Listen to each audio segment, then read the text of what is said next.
upheaval, so you can stay ahead of the changes in our world and keep your family safe.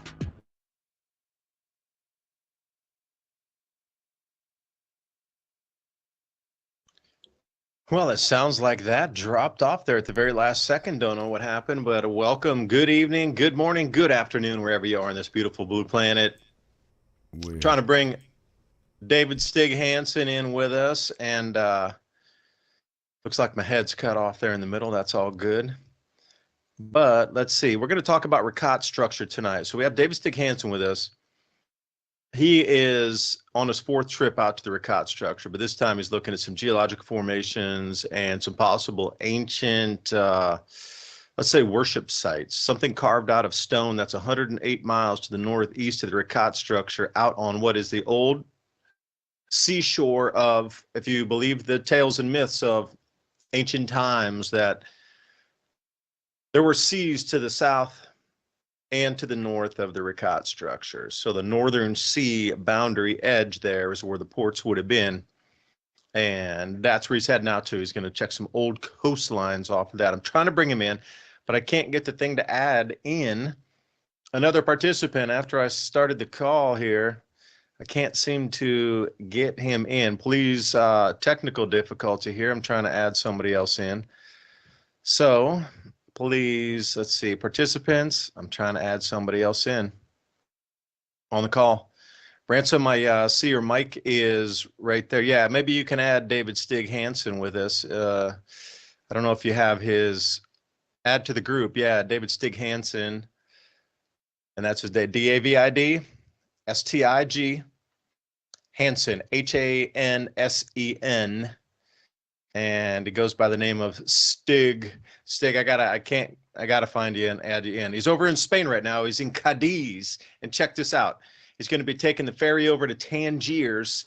And then from there, he was going down to Marrakesh, and from Marrakesh over to Casablanca, and then getting on the train and heading south. And then from Casablanca, once he arrives there, he's going to hop a short air flight over to Ouadane, over in Mauritania, and then start the ground journey again over to the Ricat structure.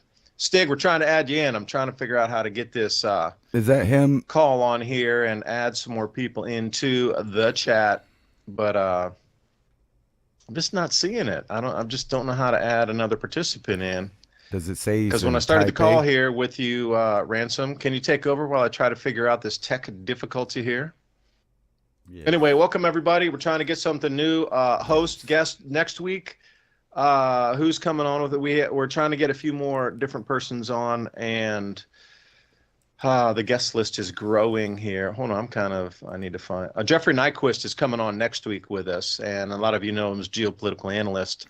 Super deep into a lot of Middle East, and we're trying to figure out what is moving on here. All right. Anyway, Ransom, please take it away while I try to figure out how to get another participant in on the call here. I was just tripping out. Can you hear me? I don't hear you at all anyway. No? What? Let me see if Stig's coming in. I see my voice. Okay, here we go. Let's see if I can get him.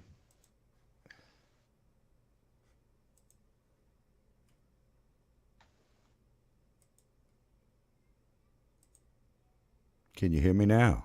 Oh, there you go. Loud and clear. 5x5. Yeah, I found one, but it said it was in Taipei, Taiwan. David Stig Hansen. If that's him, I can add him from here. Hello? I'm all alone? I guess he didn't hear that.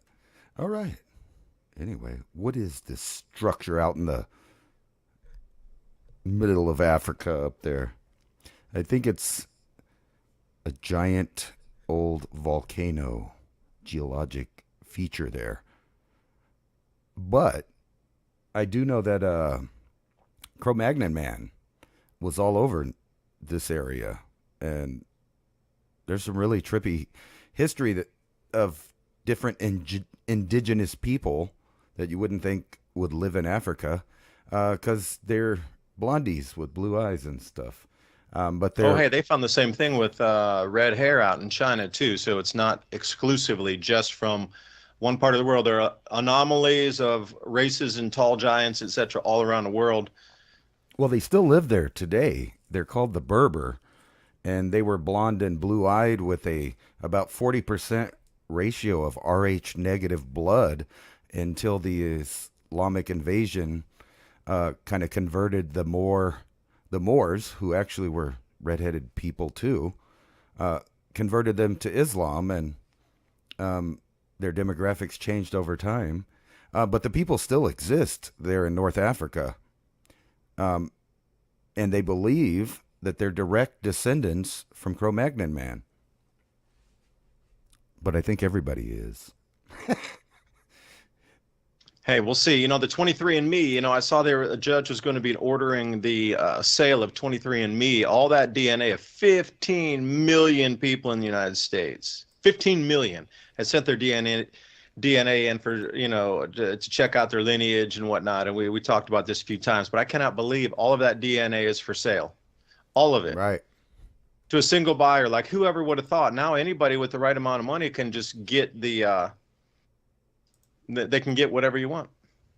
They can get your DNA. Now, how is that? Like, a foreign power now has access to your DNA. Yeah, well, I imagine that they were already trading and in information despite saying that they had privacy, because you remember back in the day, for an example, we had Verizon, AT&T, and all of these public communication companies that supposedly were keeping your information private, but turns out they had a floor at most of their headquarters dedicated just so the NSA could tap in and check out what everybody's doing. It's so bizarre to me, since the revelations of Edward Snowden. Nobody cares. They just accept it. Yeah, they're spying on me. Oh well. There's no internet privacy. There never was. So if you've uploaded your DNA to the internet, undoubtedly, they've shared that to third parties. And then with companies like 23andMe, they're going to do it out in the open, just along with a business sale. It says David has joined. Yeah, David has joined. Okay. Stig, please turn on your camera so we can see you. He's like floating around over in Cadiz somewhere right now. That was Trying the my guy. best. Can you hear me? Yeah. I don't know what's going on. There I am. Thank you. I think that works, right? Yeah, we can see your sort little of. picture. Well, we don't see any image yet, but I know we're going long distance on this. So, Ransoms, that you're running the cameras here and pulling in the feed, I'm not going to talk because I think there might be some sort of delay here. So, Stig, when you get your camera on, there you go. You look like you've been having the tapas earlier with the red wine, dude. I love it. I am drinking this. Pounding down the Rioja. Yeah, right. Here, let me put it on. Wine. Oh, this is full with water. Hold on. I'm really drinking water. Yeah, it is water. Oh, sure. weird. Okay, it is. But now it's wine. So some Crianza, very popular Spanish grape. But it is only 3 a.m. there, so I mean, hey. Only 3 a.m. Thanks for joining us, Stig. I can't talk too loud, so I'm going to try to keep it low. Everybody needs to turn their volume up. Ransom's got me in mirror mode. That's not... Hey, Ransom, it's nice to finally talk to you. I don't think we've actually talked before. I think we lost I'm Ransom. muted. No, I just muted because they canceled Skype, basically, so they deleted all the features on the app, so I'm having to use the browser version. And is it already canceled? Well, they canceled the features, like on the app, like you can't call anybody or video call. And I think they only got like 3 days left till they make everybody convert to the Teams. But I got it. I got the feed through the browser, so we see you and we can hear you loud and clear. I'm seeing me on you.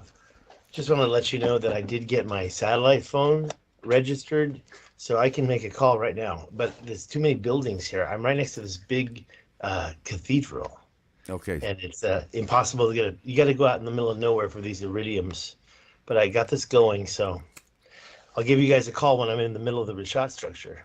Sweet. So what you see on my camera is the feed to the live stream. So that's just you there, and they see you. Now, Ransom, are you able to put in some slides as we go through and talk for a minute here? Because I, had given you Absolutely. access to that slide deck there. Yeah, There we but go. you said something about giving him the full like 340 slides. No, it was Okay. the most recent one there with like That's not whittled my down slide. with just a few of the No, Eye of that's a Africa type of article there. things. But Here's you your love that stuff right picture, here. and there's so Yeah, much there to you see go. there. Hey, show the first one. Go back up. That's the link to my webpage, which is my name.com. And guess what? I'm doing a GoFundMe. I got like $800 already from my fans. That's my artwork. Um, doing a Go lot back to of that bit. If I could artwork. jump back in, because that's the main thing that you're trying to get out to is this geological The main feature thing. that could have been a sacred ceremonial spot along with some mining operation there Look at because it. that doesn't Look at look it. natural. And it's What right up on the created coast that that? used to be the previous shoreline of that area. So point us to this one here when you talk about what you got going on. Yeah, that's the way to go. Please, that's where I'm headed. If the GoFundMe is focused on this trip specifically, and like I said, I raised a bunch of money, but I'm already on my way, and it's not too late to help me out.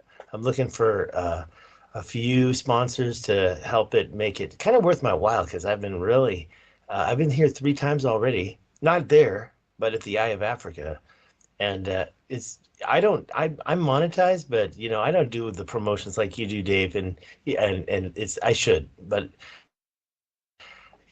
more of a passion than money making for me. But I could use the cash right now, so it would help. And the Rashad structure has been, and look at the third slide. The third slide is how long I've been looking at this thing.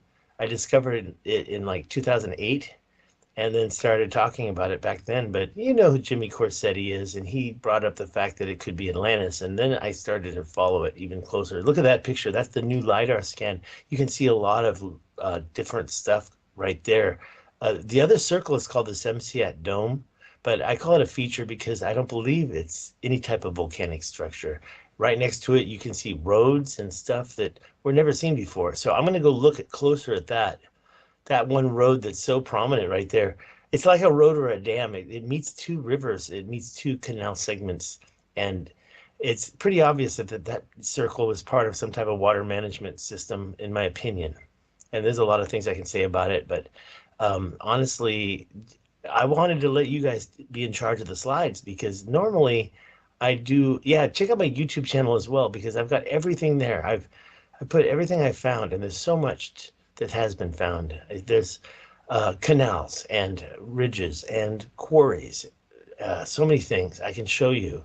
And I want to go to that one that is in the GoFundMe because it's a 6 mile long uh, parallel cuts. Yeah, that's part of it. But if later on in the slideshow, I'll show you the actual quarry itself. That's one part, and I figured out how to get there. And I can't see everything because you'd spend days, and I have to be honest, it gets pretty tough out there in the middle of the desert. I'm Yeah, so curious, Ransom, Ransom. if Ransom, now I know, like, just think of it as a person who's first seen this information, that's the whole thing is first time you're seeing this. He'd sent me the slide deck before and I'd done a couple videos with him and, so I'm a little more familiar. So I'm looking at it like I have already seen this, but Ransom, for you, Yeah. like, what are your first questions or, things that you might say? I mean, you look at that image, does it look man-made or does it not? Further down in the slides there, it shows that at much more close-up resolution with the alluvial plains and the different mineral layerings that are close to that. So does that look like a man-made feature to you, or what do you feel about that feature itself? If you scroll down a few more slides, I don't know, slide 55, I think was the one that I remember being somewhere around 55 or something, is the actual close-up on that one. Those right I there are had the it right. quarries. That's the quarry right there. That's the parallel cuts that are 6 miles long.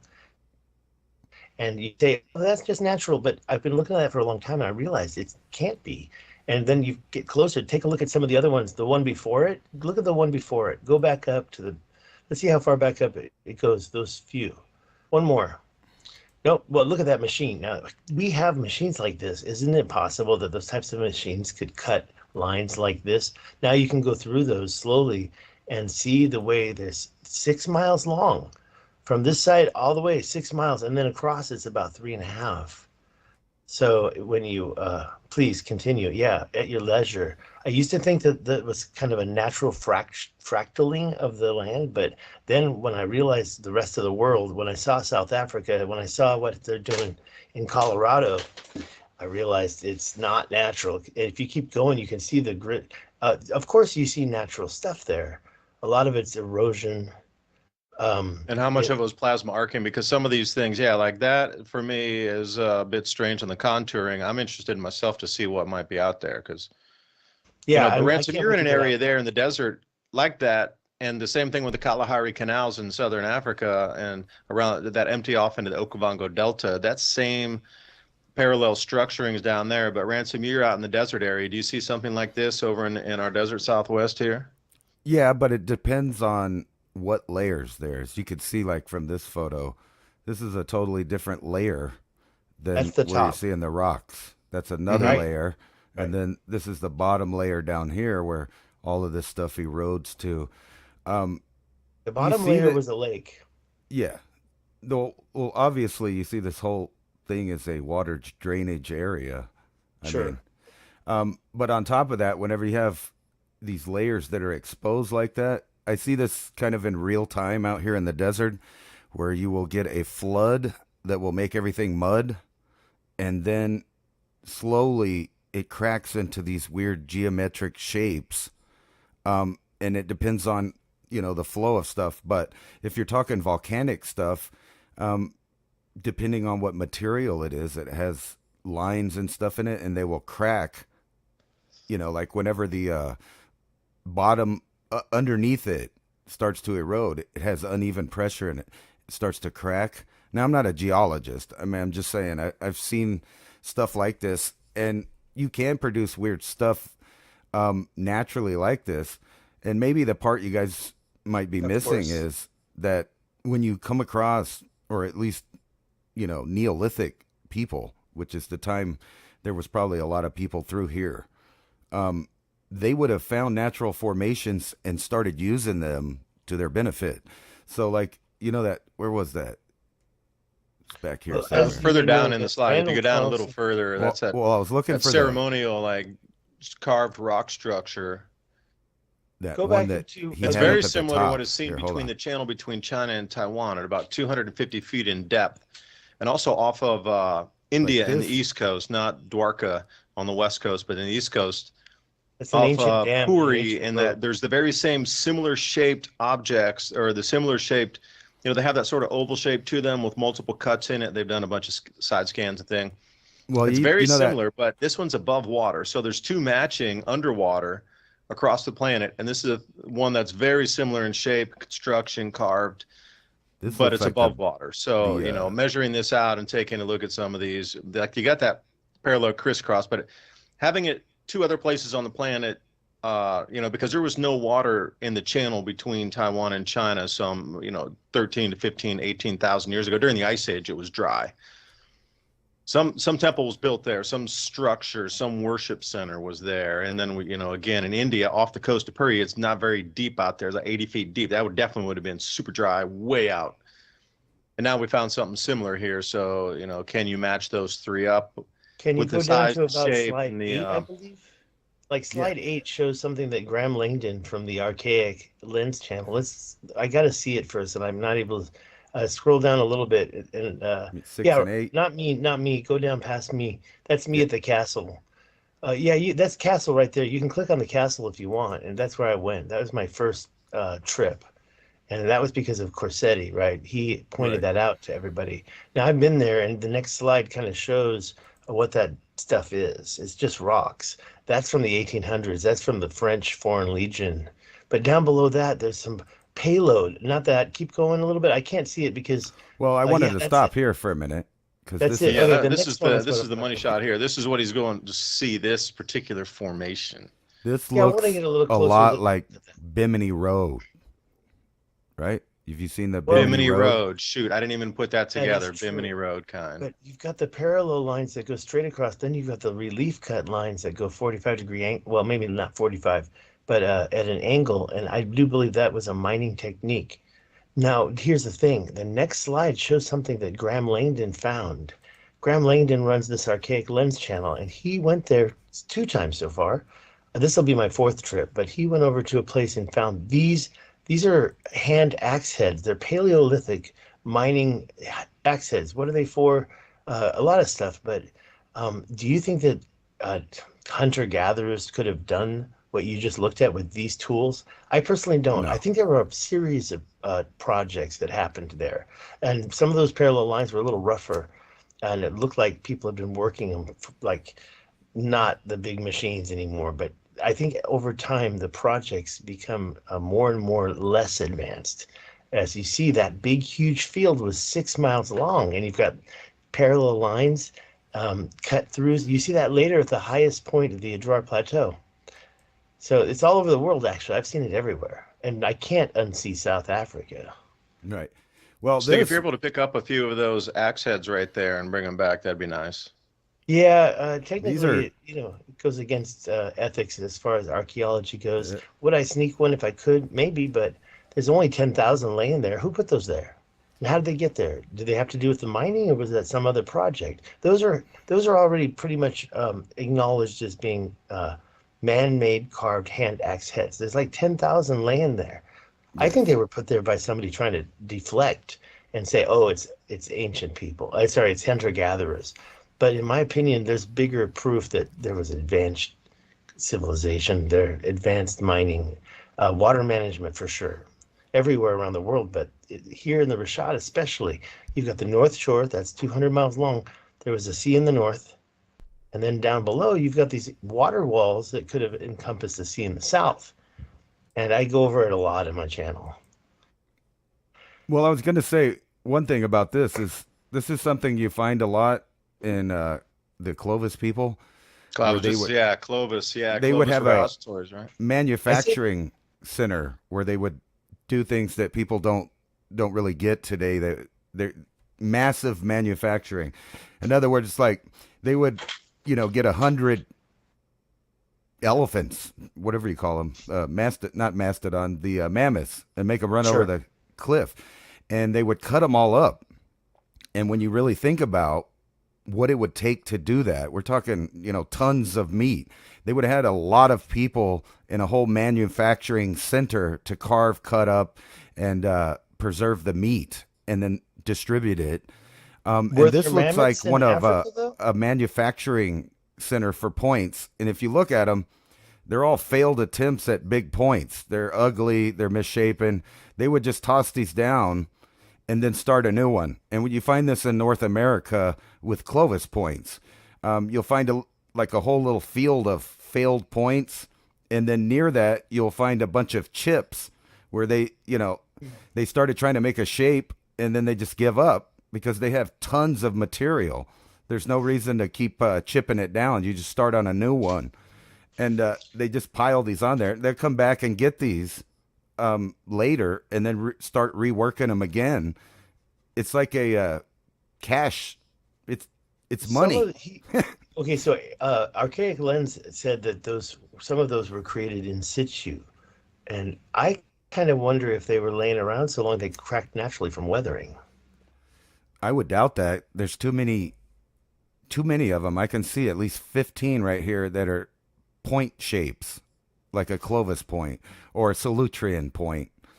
Those are just north. It's more primitive than that, though. How heavy do you think each of those points are there? I mean, if we're talking about a human like us, when we're going to be putting that on the end of a spear, I mean, what do you think the weight on that? 5 to 6 pounds for one of those points there? Those look larger than just arrowheads for sure. They're substantially larger. Well, they look.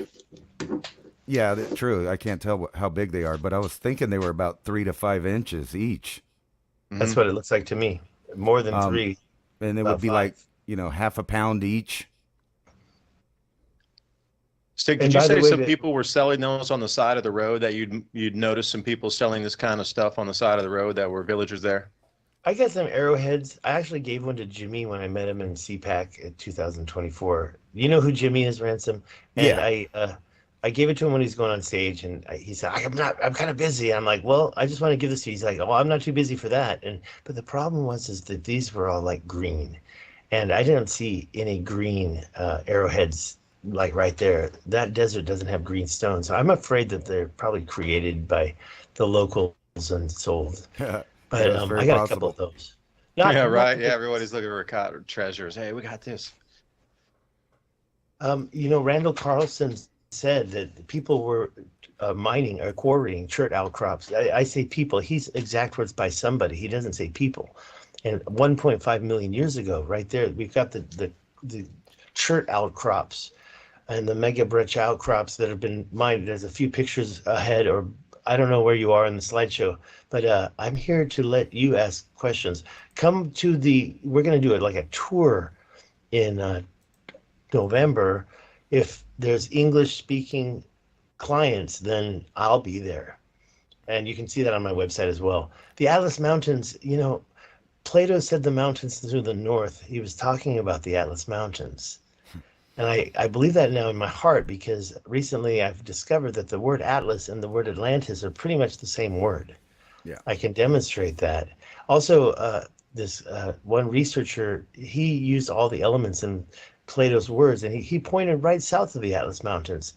Um, Michael Hubner, he passed away, but he did a research paper and it points right there south of the high Atlas between the anti-Atlas. It's called the Sumasa um, Sumasa Plateau or something. I forgot. And it points right there, and that's it. All the things in the actual writings, if you take them and mask them over each other, it points right there. All the different, like near mountains and different stuff like that. Well, I don't it's want weird. I could tell you some stuff that would support the theory, but then also, stuff that doesn't support it. Like, I mentioned the Berber before, and sure. there's they believe that they came from Atlantis. So that's like not only them, but the Basque, and then off the coast here you have the Ganchi, that died out from smallpox with the Spanish invasion there on the Canary Islands. They Hmm. were a 6 to 7 foot tall redheaded people that were direct descendants from Cro-Magnon, and they didn't have any admixture from the mainland. So, when you start talking about this, there seems to have been a very early pre-flood uh, Hmm. migration into Europe, Asia, and North Africa from somewhere, which, we all know that the ocean is now 400 feet up. So any homeland or, bigger area out there in the Atlantic would be gone, except for like the Canary Island, the Azores, stuff like that. But they did talk about, on the other hand, that Atlantis would be past the gates of Gibraltar. So that would be out there. And keep in mind that some of those islands probably at one time connected to North Africa. So that would Well, link all of these people into a pre-Diluvian civilization that would have been, stretched from West Africa all the way over to the Mediterranean and into Israel and like Baalbek and places like that in Lebanon. And then you also have the Aztec and their legends of coming from Atlan, which is very close to Atlas it and certainly is. Atlantis and all of this. So I don't think there's really a argument that there wasn't at one time a civilization that lived all through this whole area. I don't specifically think the Reshat is Atlantis because we know it's geologic. I mean, there's rings in it that are magma. Other rings are limestone, and it erodes at a different rate. So they can give a real, this was around hundreds of millions of years before Okay, let me humans. respond to that real quick because Plato wrote that it was naturally made. There's no argument there. It was part natural. But let me say one thing else that he said. Everybody says beyond the Pillars of Hercules. But what they don't say is the next thing Plato says, which is the King Atlas. By the way, the King Atlas of Mauritania also is almost mythological, but everybody accepts him as their first king. But Plato wrote that the twin of Atlas received the lot of land across from Cadiz. Now that's just beyond the Pillars of Hercules, but everybody says nobody mentions that. So if you look at what Plato wrote, the allotment of land closer to the Pillars of Hercules and across from Cadiz was given to the twin of an Atlas named There are a Gadieres, few. which is Cadiz. It's the same word. So I think that Spain was also Atlantis too. Also, don't forget the Tamanrasset Paleo River separated the lot of land that, okay, so I do believe it was Atlantis, but even if it wasn't, I can show you a lot of things that I found. For example, a 50-mile long canal that points right at the mouth of the shot. It goes right through the Atlas Mountains, 2,000 feet above sea level, and it points right at the mouth. Now, I wouldn't say you could say that's natural if you take a look at it. And the Russians that I have met recently did find an artifact inside the middle of it. I don't think there's many of those slides in there, Dave. I think you took those ones out of there. The Russians, they found that artifact 10 meters long or 10 feet long. They tested it. They found iron enrichment and also manganese. It wasn't that. And by the way, I'm not a metallurgist. Isn't manganese what's used to turn iron into steel? Quick, Google, help us. No, I don't So know either, wait man. until you see the artifact. It sticks out like a sore thumb. It doesn't belong there. And it's certainly in the middle of a canal that's 50 feet high and 100 feet wide. It's something that I definitely don't think is natural. Now, as far as the ruiniforms, like you mentioned, where are you, by the way, Ransom? I'm right here. I just Okay, got, so I, you said I the was desert. showing you. You mentioned the desert. I know I see you in the video, but in the desert somewhere, are you in Utah? What state are you in? No, I'm in the borderland down in the bottom of New Mexico. Okay. Have you heard of Shiprock in New Mexico? Yes, I've been there. I'm sorry, It's I in the didn't mean Four to say Corners. Shiprock. I've been there, but I meant to say Pie Town, New Mexico. Take a look at Pie Town and tell me what created those 12-mile long parallel ridges. They're not in this, they may be later in the presentation, and we can talk about that again, but I did discover that using actually just Google Earth, but you can barely see it. Later, I went there, 12-mile long parallel ridges. This is the type of thing that I really think is highly sus. And I You don't said think you can say those are volcanic dikes anymore. Just you, like s- those at Shiprock. I don't believe, I know I do take a step out of science or mainstream, but it's just to me, the volcanic dikes in Colorado, they don't make sense. Take a look at my crisscross dikes I found near Spanish Peaks. We can talk very closely about how two volcanic dikes junction one another and one actually curves up to meet the top of the other one. I don't think that's the way volcanic dikes are supposed to work. I know how they say they're supposed to work, but they don't add up. And there's these same things in South Africa. It makes me realize something really big, ancient megalithic terraforming has going on. Take a look at the South Africa pictures that are in that presentation and tell me what natural geological thing can do this. And David, you removed one where they point to that isosceles triangle, but Well, that one check that it. I found down there that you'd pointed me to, it points directly north to Adam's calendar. I mean, if you were going to Sure. ping that one straight north, it goes to Adam's calendar off of those structures. So, Ransom, it's like further down where it says, once you see, you can't unsee. Further down, it's way further down in like the hundreds of slide Yeah, down we're there, looking further at down. canals. We're There's looking four of at these, what look like temple complexes, not the quarries. Keep going down click on further that. more That's on the that 50-mile long one. until you see That the one. South Africa section. Keep going past that. You get roll down a little more, and then right about there. Yeah, Ransom, no, keep even if going it wasn't south. Keep, Atlantis, you can't. yeah, you'll see Even it. if It it, says once you see, you can't unsee. I do believe. I Maybe think you we need to go passed back it. north Go again. back Go up. back up higher in the What slides, happened to like that around Canyon 80s Sea or slide? something. You'll find shoot. it. Look for that slide that just says once you see, you can't see South Africa. Keep going up and yeah, keep going further north, a little bit There's further South That's north. Africa all. right here. Well, yeah, that's the Yeah, that's Kalahari Canals. Kalahari Canal type stuff. It's But keep above going that. a little bit higher up, once a little bit more up, There you go. There you go. right there. Yeah, Right just the next one right there, and then go down one slide. Okay, that one is Okay, my mound. I discovered that. That's now that one Stig's mound. points. Yeah, that one points to Adam's calendar directly north. If you were to shoot a line about 200 miles north, was it about 200 miles north? Because I'd run a line from that one up and found Adam's calendar up there. I wouldn't say it's exactly in line with the pyramids and with Adam's calendar, but it's pretty much in the same. It's a little bit to the west, I believe. But look, if Yeah, you looked at that in Google Earth, you would see how pyramidal that is. There's Yeah, definitely. terracing. Yeah, if you look at it, now if there's you four use more of the those that are the same though. That's the interesting thing. They all have the same look to them. Now this is This is far. It's This would be that 5. 400,000-year-old stuff that Tellinger talks about down there, and Michael Tellinger talks about in Zimbabwean thing. Like those next few slides are absolutely mind blowing if you look at them. Okay. But Michael You can't Tellinger tell me won't there's talk 4 of about those this. that look exactly the same, that they weren't man Look at created. the next one. Look at the next one. I can tell you that. The next one shows the 4. Yeah, that's all 4 of them, and this is a 5th one. So there's 5. Right.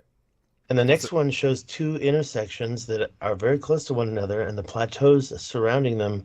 Both of those are 100. Is it feet? I can't remember. Is it feet or meters wide? Feet.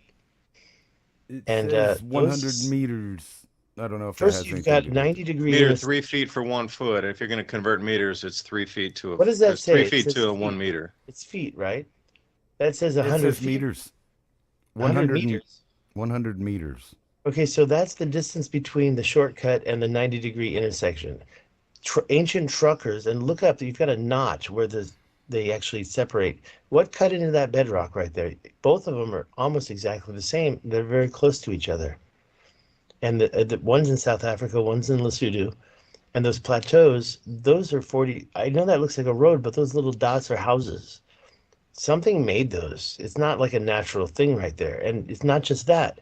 There's so much more. And I think that the ridges started for me there. Those aren't ridges. Those are like gutters or gaps. And I think of the what do you call it? The cart ruts. Well, these are much bigger than any of those cart ruts, but nobody talks about it. Michael Tellinger doesn't talk about this.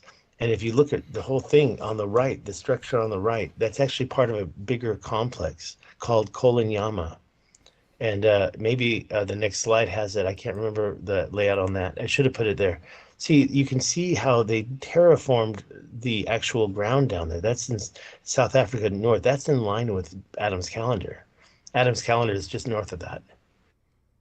Sweet. And just keep going, Ransom, because there's Ransom, so hold many- on. If I could stop for a second. Now, Ransom, you said those That's things not the could be same one. proved that they were not man-made, because I said, yeah, so look at that one. And I Well, was saying it looks man-made. At least it seems that something's off, but the center part with the terracing don't on forget, it looks on that more one, don't sculpted, and you were forget. saying, no way, that's not man-made.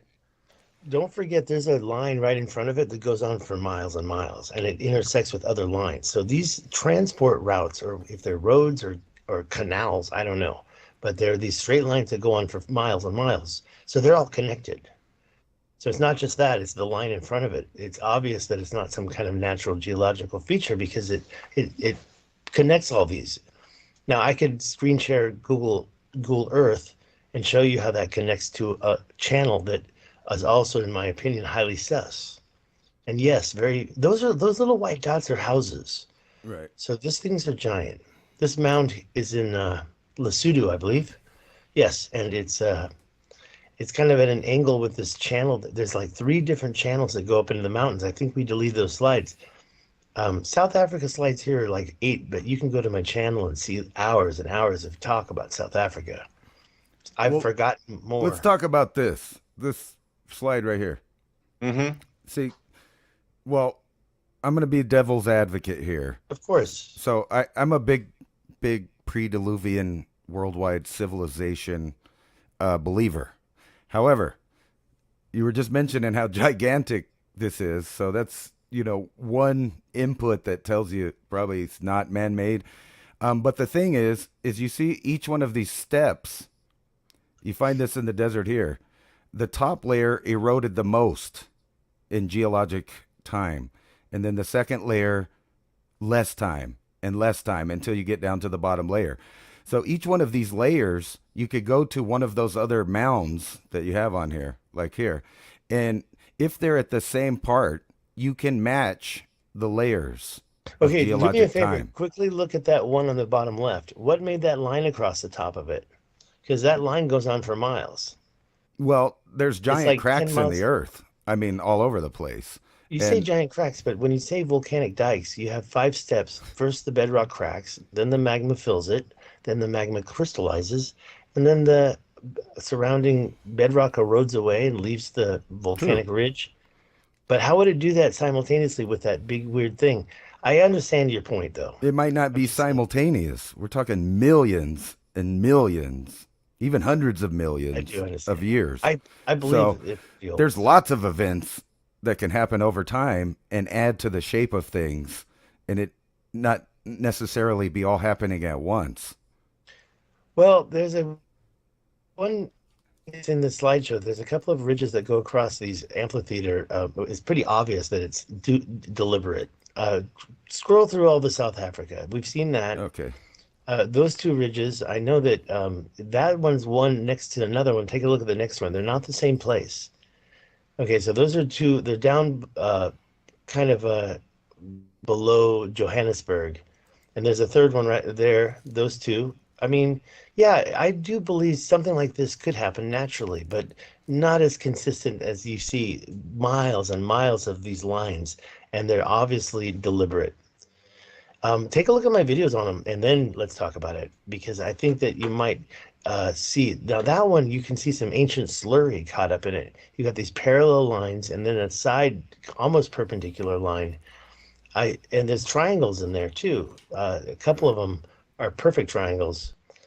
I don't think triangles are supposed to happen in nature like that, but you've got a whole cluster down there. Just like arches. Why are all the arches in one place? Because I believe that that was a hobby of the giants that created what went on in Canyonland. This is one of 3 channels that goes up into the Lesotho Mountains. And if you notice, they crisscross up into it. I don't see how a natural reaction, a natural we're talking about volcanic dikes still, I think. We're not talking about just cracks. We're talking about ridges. You take a close look, you've got a crystallized wall inside these ridges, just like in Colorado or Shiprock and Pytown. And okay, now look, we talked about Tassil Niger. That's in Algeria. Dave, the next slide, you and I, we dissected that with the measurements. That's kind of a slide that I grabbed from somebody else, but the next one is Google Earth.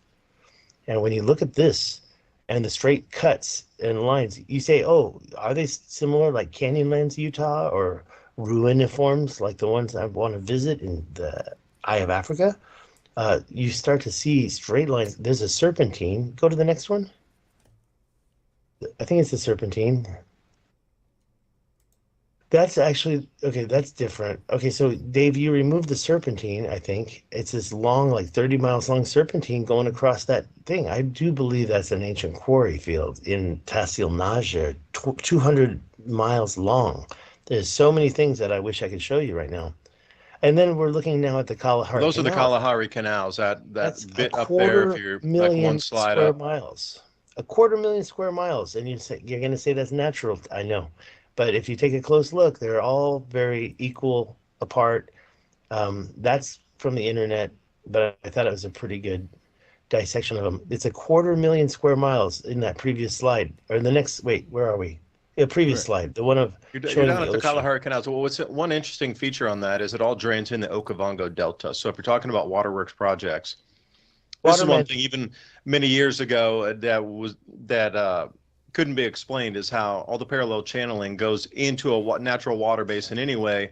It's not like trying to redivert it, it's trying to work with it. So if you're talking about changes over 6,000 years of precipitation pattern, okay, you so know, Plato mentioned it- this. Plato told us that there were canals like this around Atlantis. And don't forget, he also made reference to the islands in the, quote, open sea. Furthermore, he said that it was bigger than Libya and Asia combined. To me and to even other people, that's by definition a continent. Okay, so the word island isn't really in play here. This is all the same place. And so Plato probably heard about this, or I don't know, from Solon, right? And didn't realize it was so far south. But these are like the canals that he was describing. So, but that's only, what is Plato, like a well, can I 4? interject for just a second here? You know, some people have done some reconstructions on that. The water canals between spacing, whatever it is, was pretty consistent. But if they were mound up like our modern agriculture, where you mound something up and grow it in that mound, and then the irrigation is below it, they said with that amount of food growing area, you could feed up to 1 billion people.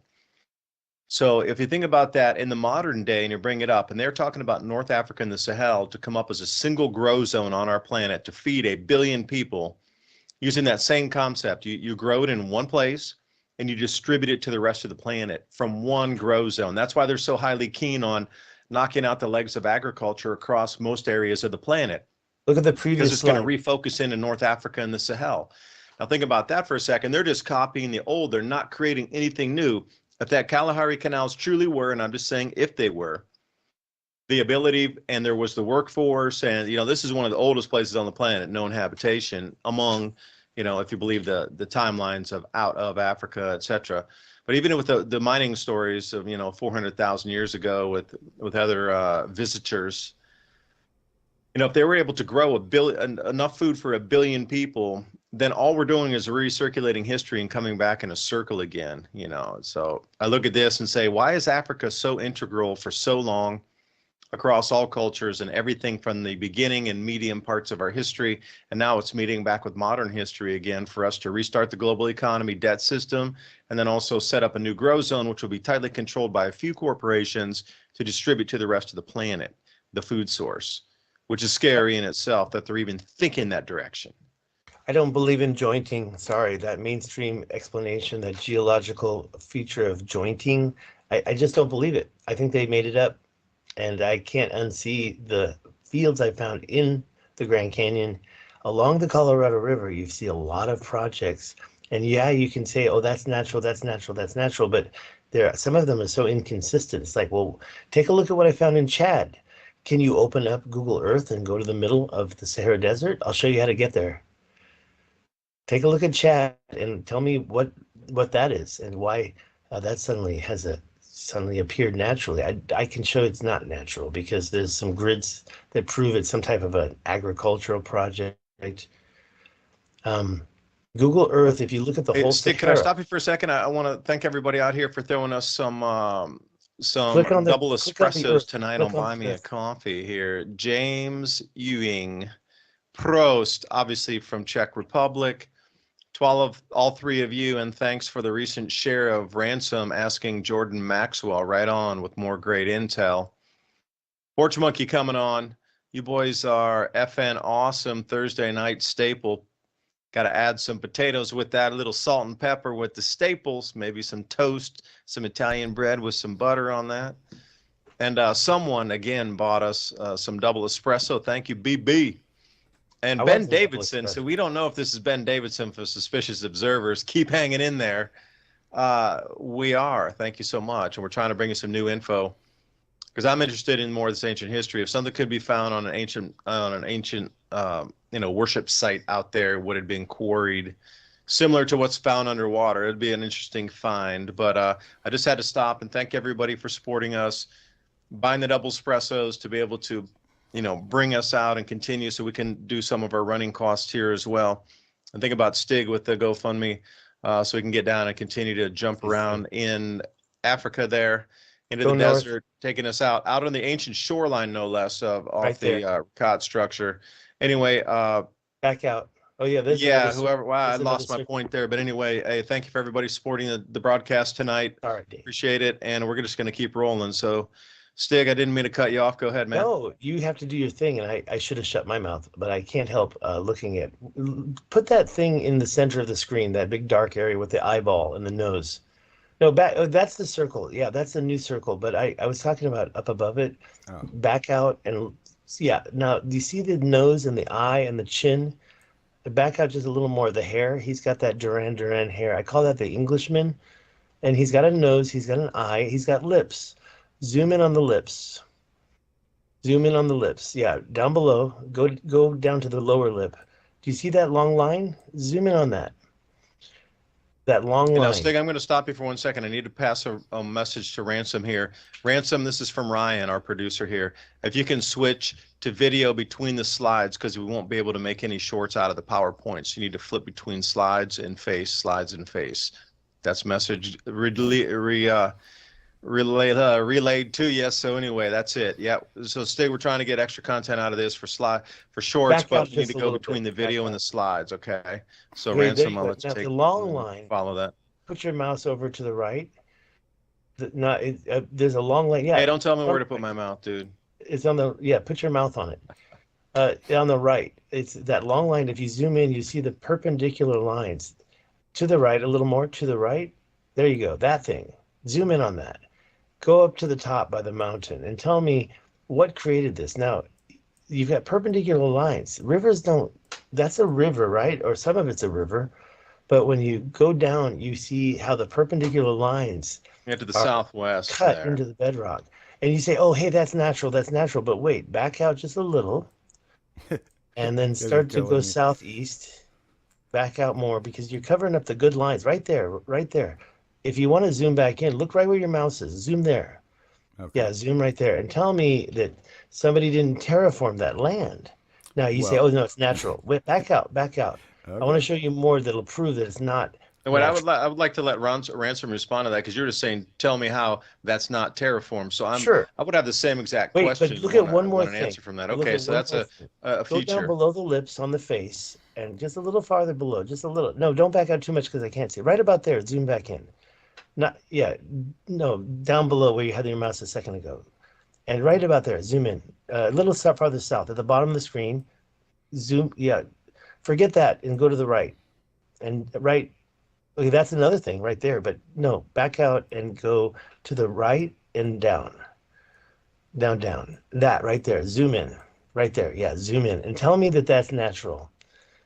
I'm sorry, guys. That is something that's been terraformed by people, and nobody talks about this. This is Chad in the Tibesti Mountains, and I'm sorry, that is not natural right there. I think that really proves, if you look at that closely, that it's the same type of terraforming on the bedrock.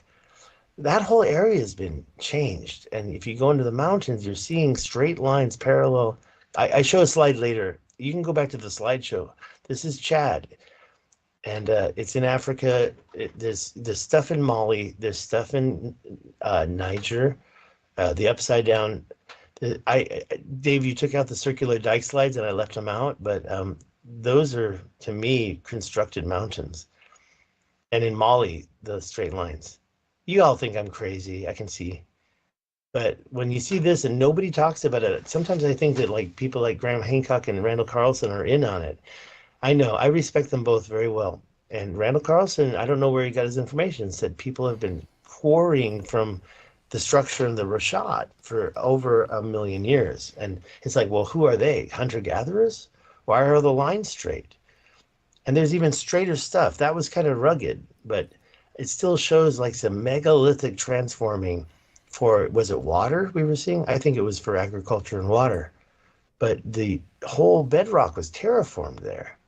There's stuff in Libya showing crazy what's called concretions, and you're saying, oh, those are natural. Well, why are they all in the same place? And just like the arches in why are all the arches in the same place and not any? I'm not saying they're not anywhere else, but such big arches in Utah. Sorry, yeah, Utah, right by Moab.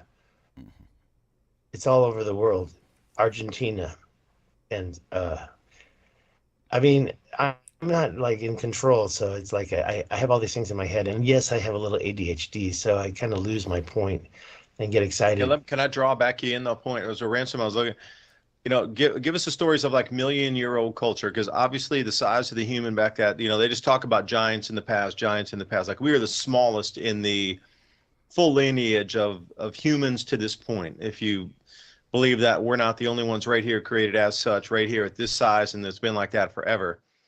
You go back into the past. So, Ransom, what are you thinking about 1 million year old? Like, what kind of, they had us popping around like a Lucy who's 2 feet or 3 feet tall, bouncing around like a kangaroo in Africa somewhere, and that's it, But I mean, 1 million years past, what does our history bring us to in terms of like known myths, known legends, known lore of the time of 1 million years prior in Africa? And we ain't talking Lucy with one tooth. We're talking something different here. Well, we only got a minute, so I got a whole rebuttal about all of the features there in Africa. And I'm not a geologist; it's just me looking at it. Um, Lucy and all that stuff has already been debunked. They didn't have the same kind of hip bone that bipedal hominins had, so it's very unlikely any of those million-year-old. And besides, we're now finding those same bodies in Asia and Europe. So the idea that we came out of Africa, or that's the only place that we came out of, is essentially debunked, especially with genetics. But as far as hominids go, humans. The largest human that we know of was Cro-Magnon. They were about 6 to 7 feet tall. That's officially. Now, there might have been a whole, there's all the legends of the giant redheads in the Americas. We'll get back to that after the commercial break, I think. It's 57. Yeah, I didn't hear any music coming in yet to let us know that we were time, so rolling on the break. But we'll get everybody out there. Thank you for staying with us during this time here. Talk about Ricard structure, ancient history. Stig's going to give us a call from the middle of the Ricard structure as we zoom through. And also, everybody out there, if you have any comments, put them. If you're following us on YouTube tonight or following us on Rumble, throw the comments in there because Ryan's monitoring the chat. So when we get some interesting comments, that's what I want to do for the second hour is come in and answer some of these comments that are coming through. Like we want to answer some of your questions for you tonight. So we'll be right back after 2 minutes and 2 seconds. And when you hear AC/DC coming back on, we're back on live. So enjoy the break. We'll be back in 2 minutes and 2 seconds. Things you can count on in a major disaster. Having your water supply cut off is one of them. With the Alexa Pure Emergency Water Bank, you'll have months of drinking water in your home. Everyone else will stand in line waiting to get just a few bottles. It's one of the easiest, most affordable ways to store emergency water, and it takes up hardly any space. The Alexa Pure Emergency Water Bank includes 1 BPA-free liner, comes with a siphon pump for extracting water, provides easy-to-follow instructions, fits just about any bathtub, large or small, fills quickly in 30 minutes or less, holds up to 65 gallons of water, and keeps water fresh for up to 16 weeks, holds about 2 months of water for one person. A person can generally survive without water for about 3 days. However, the exact amount of time depends on many factors, including age, activity level, and overall health. Don't gamble with your life and well-being. Being prepared is easier than ever with Civilization Cycle and Alexa Pure.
never get left out in the cold.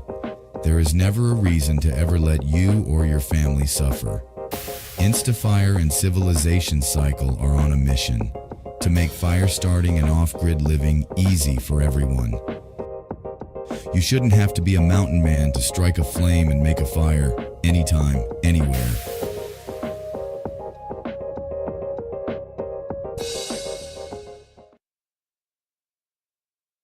And we're back.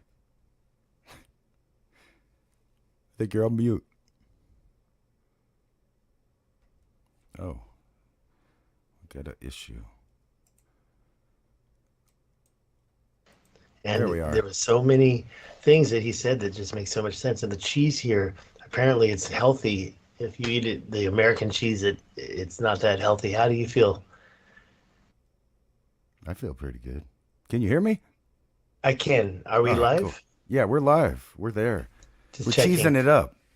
And also the meat. I mean, like the Dr. Gundry's, I was 245 pounds. That's just why I want to get an affiliate link for him too, because I really feel that let's not call it his diet, but his philosophy, I've been following it. I lost 30 pounds in the last year, and I don't exercise more.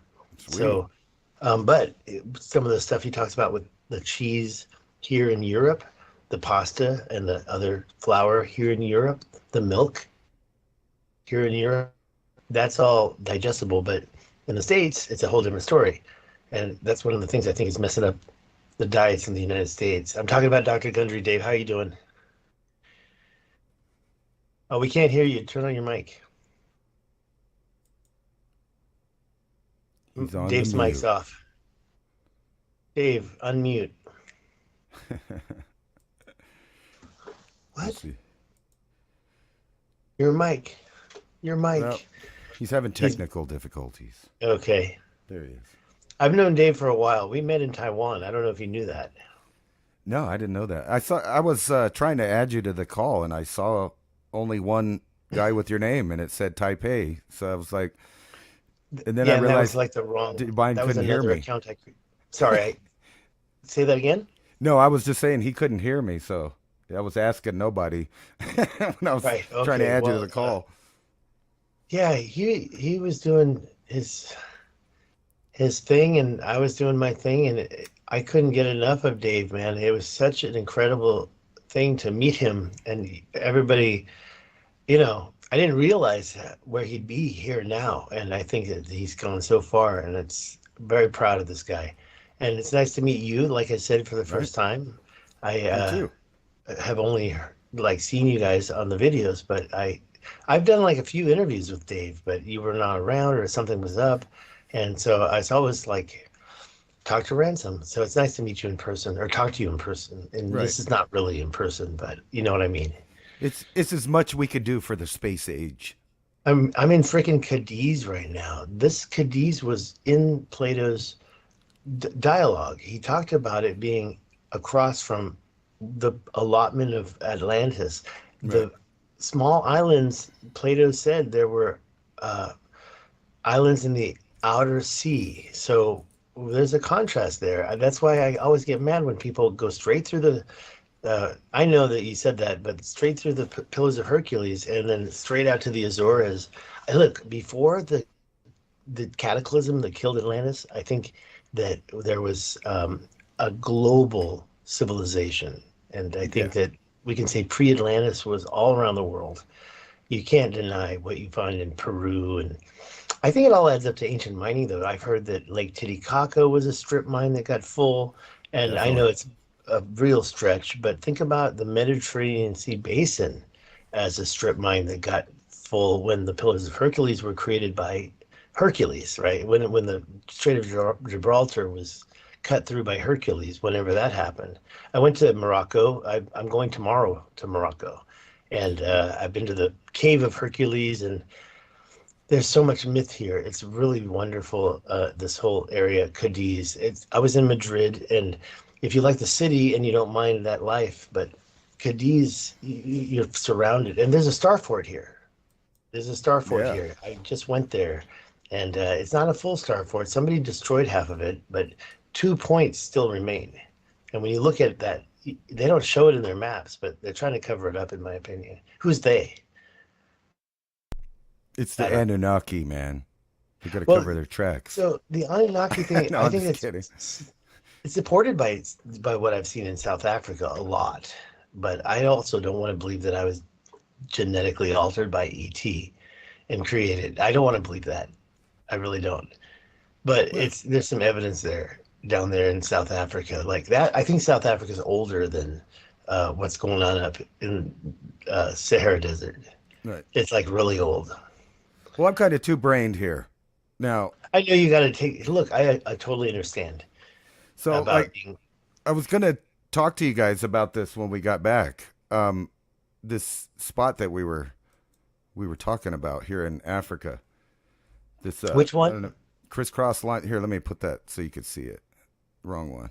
There we And go. besides the Kalahari canals, there's other stuff like the There it was. Kalahari. Okay, that's yeah, right there. So, I mean, this, well, let me zoom in give and you take a a close look.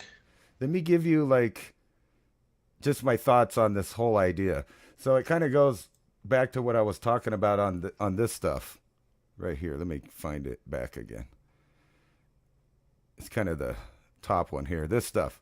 So my trip is that I know that you get layers in the earth, and then you have various things like floods, earthquake, and different stuff, and they crack into these rectangular pieces. Even the mud in the desert does it, and it's like a scale thing. So these are giant, right? So I'm Okay, not but let's be honest discounting. about I'm the not mud in the discounting desert. people working them afterwards, right? So the mud in the But desert's a little different from the jointing that you see in well, I Utah. know. The mud in Hold the on. desert separates. Hold on, let me get to my point here, because we're now seeing this kind of stuff on Mars, the same kind of thing. You get these layers, and they crack in these symmetrical things. So, like right here, you have this same concept on a bigger scale, Zoom in. Zoom and in. hold on, let me get to my point here. So you get over here, you see it on a very smaller scale. See, they're all cracked into individual pieces. And then on a larger scale, you have a whole plate, and it does this same thing. But when you were talking about it probably not being from water, kind of when you look right here, the evidence of the water draining out is right That's there. water. Yeah. I agree. Well, I well, what agree. I'm saying is the water's going to go through the path of least resistance. So whether or not somebody created it, whether the ground cracked in that layer, whatever the Mhm. reason, the water's going to go straight down the channel and deposit at the lowest elevation. And you see this breaking up in symmetrical pieces everywhere, all over the Earth. And now we're seeing it on Mars. The rover's driving around, if you believe it's actually on I've Mars, seen a few things on Mars. right? I've But been you see looking at this, the face on Mars since I was in the 70s. I was like 8 years old. Look at those straight lines. right? Usually you don't get cuts like that from a river. You get Well, this is my point. curves.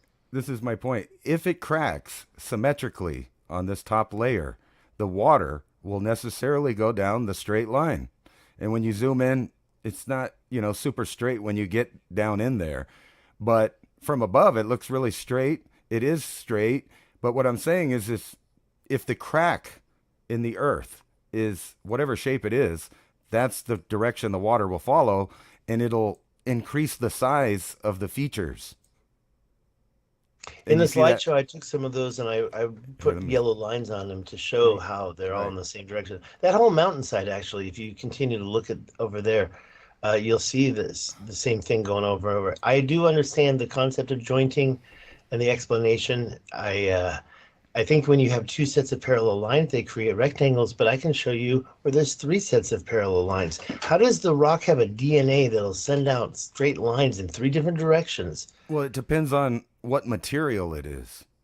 Like all the way Further down in to my the slideshow, the stuff that's you know what? I think David took that out. well, I asked David to edit it because I do have too many slides. well, Well, I No, like this Roman road here, the Bimini Road.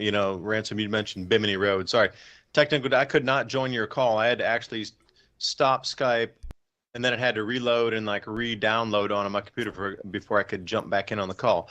But that looks like you mentioned Bimini Road earlier. right. Ransom. So any similarity to that, and also what you mentioned also in that one formation, Bimini Road kind.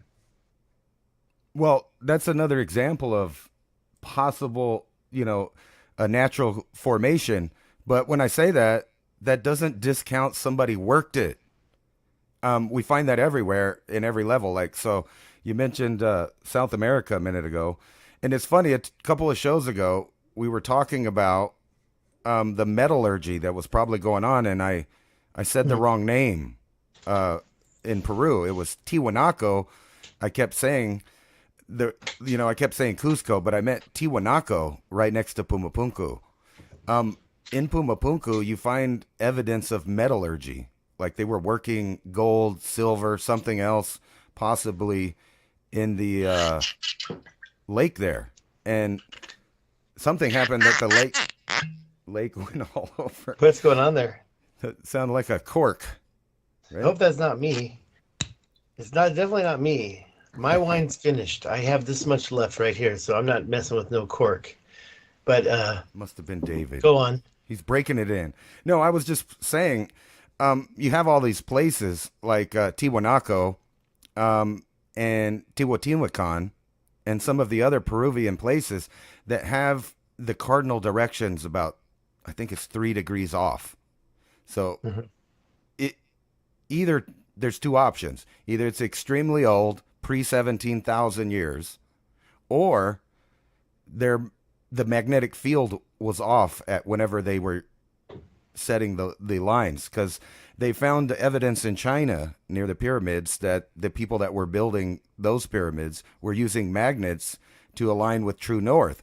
So the problem with that is like now you have the poles moving around, not the physical poles, but the geomagnetic poles.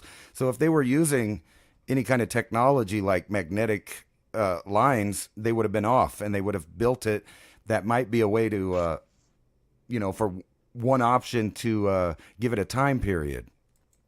And then Tiwanaku definitely looks like they found Pumapunku, and whoever lived at Pumapunku knew about metals, because we find stuff like those, what are they called? The keystone cuts that you find all over the world on megalithic blocks, which insinuates they had metal to pour in it. So this is a whole nother level of technology. Well, I'm going to say pre-flood. I know that mainstream doesn't like that, but when you look at Cusco and some of these other pre-Incan sites, and they said themselves they didn't build that. They came along and they started, stacking rocks on it and putting roofs on stuff. But the foundation of it was already there. The big stones, the megalithic cuts, and you find that everywhere. Even in Japan, the imperial palace is built on some kind of structure that looks like it was the same architects as Cusco. And check out a channel called Mind Earth. Mind Earth, it's like only 10 videos total, and he hasn't come back for season 2, and he did a great thing. And I believe that all that stuff in Peru was after watching his stuff, it was part of a big mining project, or several projects maybe. Pardon me. I gotta mute it to do that. Hey, Stig, could I jump in for a second, or Ransom also? Now imagine if you come across one of these natural formations and you were there, and at that time the sun rose off of one of those exactly in the center, and then it set exactly in the center in different times of the year, and you were attuned to that. You would take that natural formation and turn it into a sacred site itself, just because the alignments the way it was. And I believe a lot of that, capturing of natural formations was also done too, but then they would be expounded upon, built upon, and then shall we say fine-tuned from that point of inhabitation around it, and turned into different sacred sites, and things would have been cleared out, things would have been built upon. So I mean, is that too far-fetched if we're finding things in the past, like you're talking about megalithic blocks, that could have been pushed upon as well, or built around and on top of? Would not a natural orientation of some sort of what you're finding, walls, dikes, or what do you like to term it as, is fracturing or mining operation or terraforming, whatever it is, whatever it was, would that not make sense to that somebody in the ancient past had found that and aligned at that perfect time, and it just they would have. How many of those could there possibility been around our planet? Hundreds, probably, if not just let's say a dozen Well, at least. just think about Jerusalem, Baalbek, and the quarry that's near there.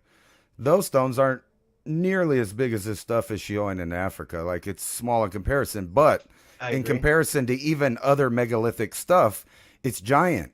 And we can see that they had some kind of technology we don't understand. It looks like either they could make layers of the rock liquid or dissolve in some way, because it looks like there's machine marks that just scooped out, underneath it. And you still have that giant one that's cracked. They just left it there.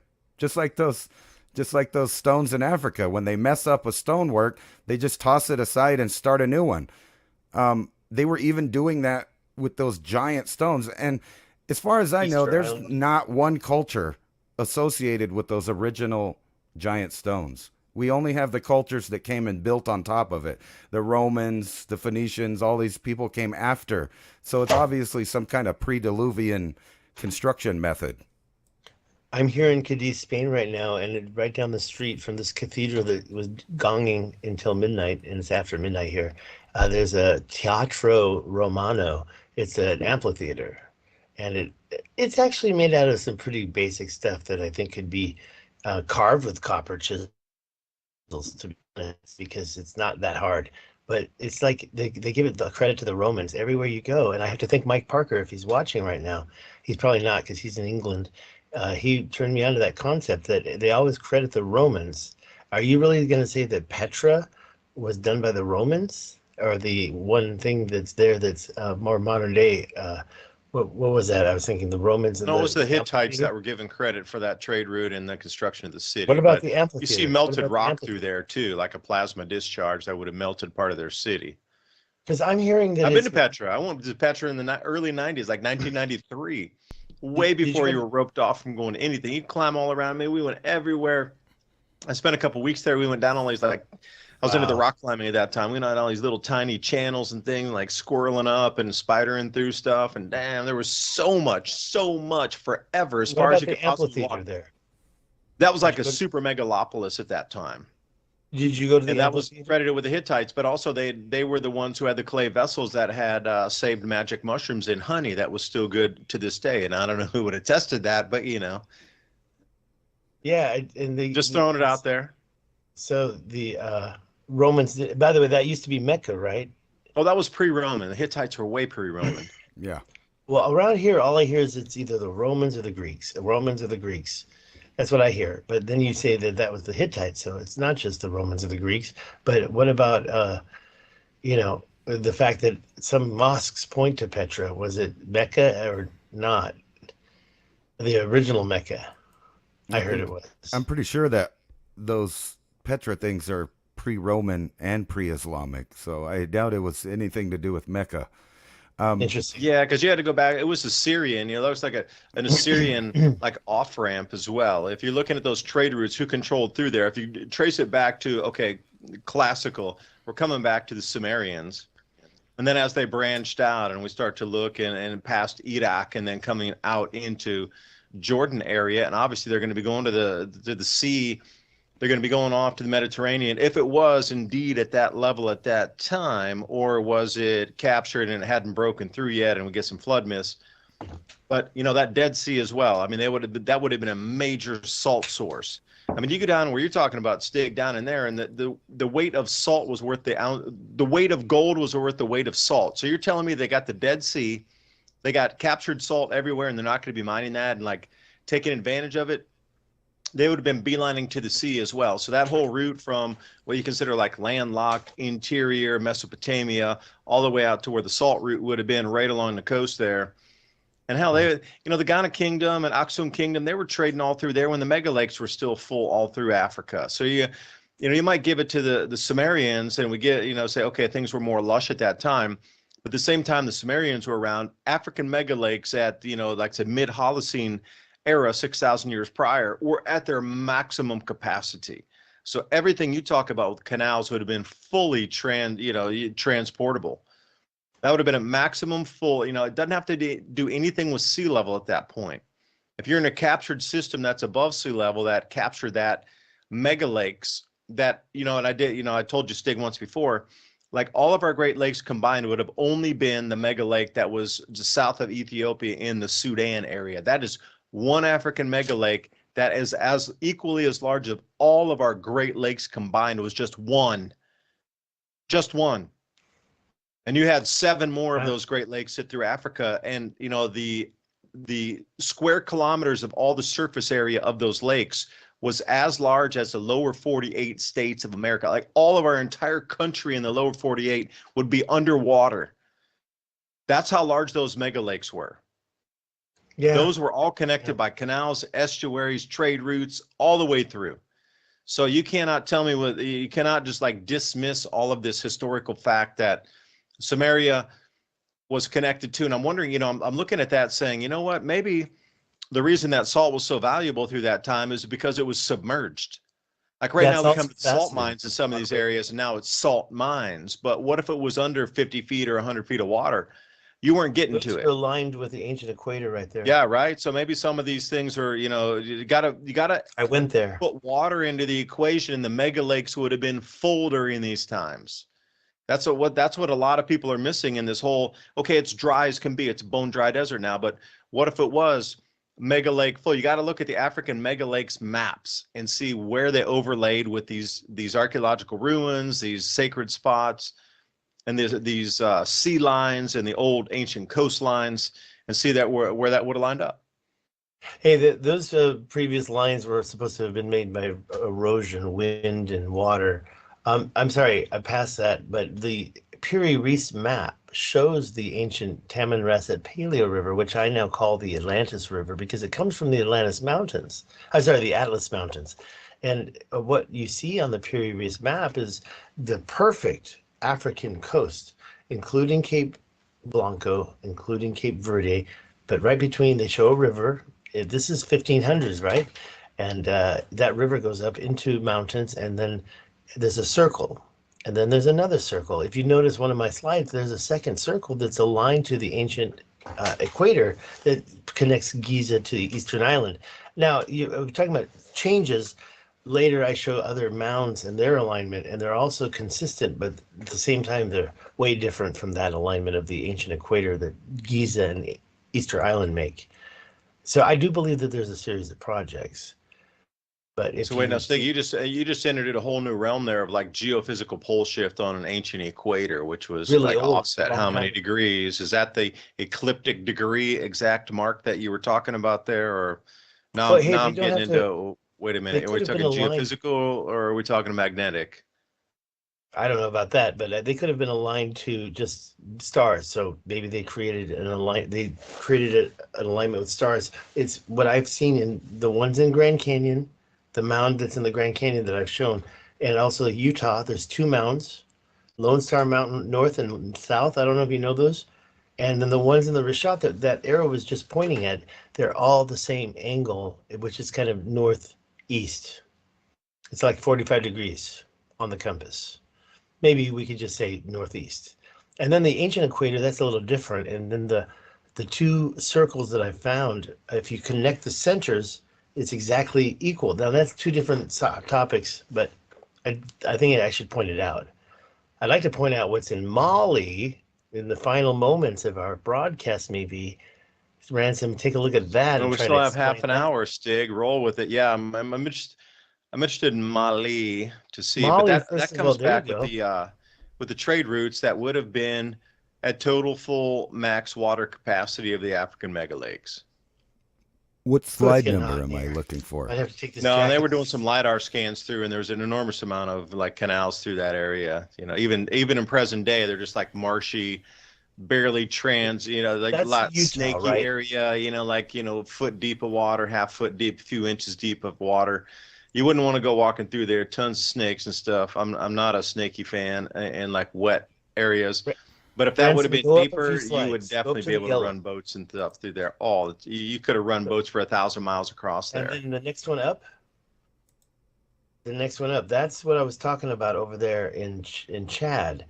And if you go back down, I really think that you don't get consistent parallel lines like that when you're they're very similar lines. We have three different directions. Now, I'm not saying that that's jointing.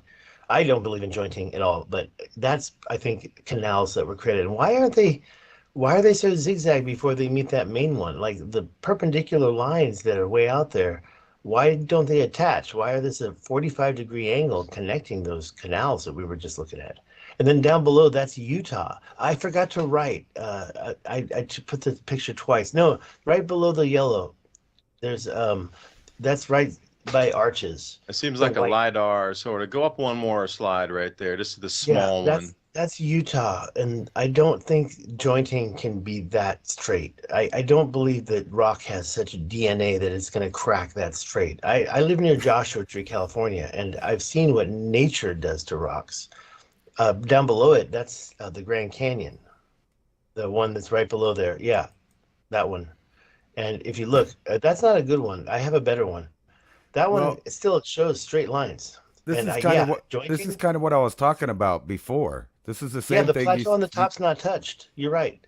The well, plateau on the top. what I'm saying is when you have a layer that cracks, it cracks symmetrically. You've seen crystals grow, right? They would seem impossible. Sure. I mean, like if you had never seen a crystal before, you would come across it and go, well, there's right angles, there's rectangles, it's all perfect. Somebody made this, but that's the structure that builds up from scale, and that's kind of what I was talking about. You're looking at scale. You could look at a flat bed of mud when it dries and cracks. You also see the same thing when there's an earthquake. And you know what's a good parallel to these ideas is the Karnak stones, right in France. At one time, they were straight lines. And this is a definite, for sure, well, maybe for sure, man creation, right? And it's showing the Pythagorean, idea of the triangle and all of that. There's mathematics embedded in it. However, over time, and not that much time, the lines are now crooked because there's been buckling in the top layer. So not all the lines are straight anymore, but they were at one time. Now, let's go on woo-woo land. In order to make blocks like this on purpose, you see, if you wanted to do it on purpose, you'd have to have a lifespan that lasts hundreds of thousands of years. Now, we've heard that before, right? That there were once these people that lived on Earth that lived hundreds of thousands of years. Because literally, you could go to the side of a more, less packed thing that's not rock like this and pee off the side. And in 100,000 years, there's going to be a whole little valley there where the water now drains down that. And then stuff like this is symmetrical. Most of these hard rocks, especially the ones that the ancients used to build stuff like andesite and all of that, it has a lot of crystal in it. So the pattern within the rock kind of determines how it will crack naturally when it falls apart. This looks like somebody built it, like somebody was out there on purpose, but you can see right in the picture, that's just gravity and water and wind. Well, at where are work. the missing pieces there? They're right there in the valley. What are you talking about? Are they? I don't You know. can see I 'em. think they're gone. There's a giant boulder down there, I square. see a couple of them. I'm not saying they're all gone, but I do think that it's like something's been removed. The Well- Rashad structure as well. Where did all that material inside the Rashad structure go? Well, you can see it all over North Africa. The Rashad structure? No, the debris that's coming off of it. It will go over to Um, Google Earth. I heard it all went to Brazil, actually. Oh, See- wait, there's one of them. You did have one slide in there. Well, I'm just saying, you could see No, that no, the go ahead, entire go ahead. I'm North sorry, I'm African part of the continent had massive flooding on it. I mean, there's no doubt about that. You can see the Is there scouring. no doubt, really? Yeah. Oh, it's obvious, but is it Well, look, obvious? I mean, You can just follow the line of it. Where does it go? Okay, It Yeah, I'm goes going to right say out the yeah ocean. too. I mean, the sea level. Maybe there was a buckling of the planet, but whatever that seawater rushed in, something swept over there for sure. Well, think about this for a second. You know, everybody That's talks where he about and I these. disagree totally. I'm like, dude, you can see the scar marks. It's so easy where that water came from like on a pole shift or That's some where I sort am of right now. literally geomagnetic shifting of the planet. The Chinese talk about this where the Earth rotates in a different direction now. The sun used to set in the east and rise in the west. Like there are so many stories from India to China, Native American Indians, First Peoples. Everybody talks about the same event. As much as people talk about the flood event, there's the exact same stories about the reversing of the planet itself event, but that's a hidden one nobody wants to talk about. You can't tell me like 30 cultures in our world say, hey, the sun used to rise in the west and set in the east, and then suddenly we just like forgot about that one, but we always talk about the waters rolling over the planet. Well, I did want to make one point here. What are they trying to hide from us? With this let me if I get this. So we know of one example of one of these big bodies overflowing. So if you can imagine 400 years ago, you would have to go, or not 400 years ago, I'm sorry. I meant 400 feet deep here in this crack. The bottom would have been much smaller, right? So when the ocean started spilling over this would have had a different level of water all in here. And there's a giant straight line right there. But what I mean is this Mediterranean Sea wouldn't have had the equal level of water that the ocean did when it started raising. So eventually it was going to have to pour out in here until it filled up and made even. And we know that this whole area has been raised, and so is this. And it goes down and it comes back up within hundreds of years, not hundreds of thousands, because we have Roman cities that they built. They went underwater, they were abandoned, then they rose back up and they re-inhabited it and fixed it. But the other one is this Black Sea area. We know that right here, at one point, this stuff was all dry land mostly inside here. This whole area, you could see it. There was habitation of people all through this, and one day, this level equalized with that level, flooding the entire thing. So I imagine about 12,900 years ago, you have this whole glacial sheet melt off. You would have massive tsunamis hitting this side and then washing back. And the same thing over here. This is massive. But then on top of that, we know that lots of vegetation, lakes, all of that stuff existed at different times and is now just completely barren. And then you can put in, all of these different triggers. You've had massive flooding from the Mediterranean. We know that even the Pyramid of Giza at one time must have been underwater, and you can see these giant waves in directions of sand all the way down this Nile. Look, how do those waves go in the curved direction? Like over there by Chad, you've got these two curves, elevation, like that little circle. Elevation. You know what? What was the name of that map? Period reef map. Hey, can I come back with a point there? If you go back to the Black Sea, there's an enormous amount of habitation that has been found 40 feet underwater, and like the classical name they give for that is the Chalcodeans. I don't know if I'm pronouncing that correctly or if it's Chaldeans or something at that time. Like the jewelry work on the beadwork that they had was so advanced that it doesn't seem to fit for the time period around 6,000 years ago. The classical time period is like 5,500 years. I've run through a bunch of museums through Europe, and they always find that they're showing the same thing.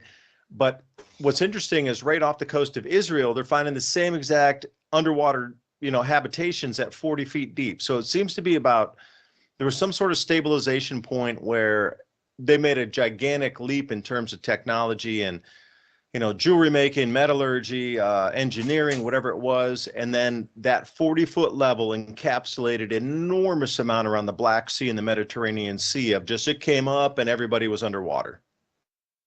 I'm going to leave that there as a fact point for everybody to look at. And it seems Chalcodean or Chaldean, or how I like to say that, jewelry and some different museums, like I say, across Europe.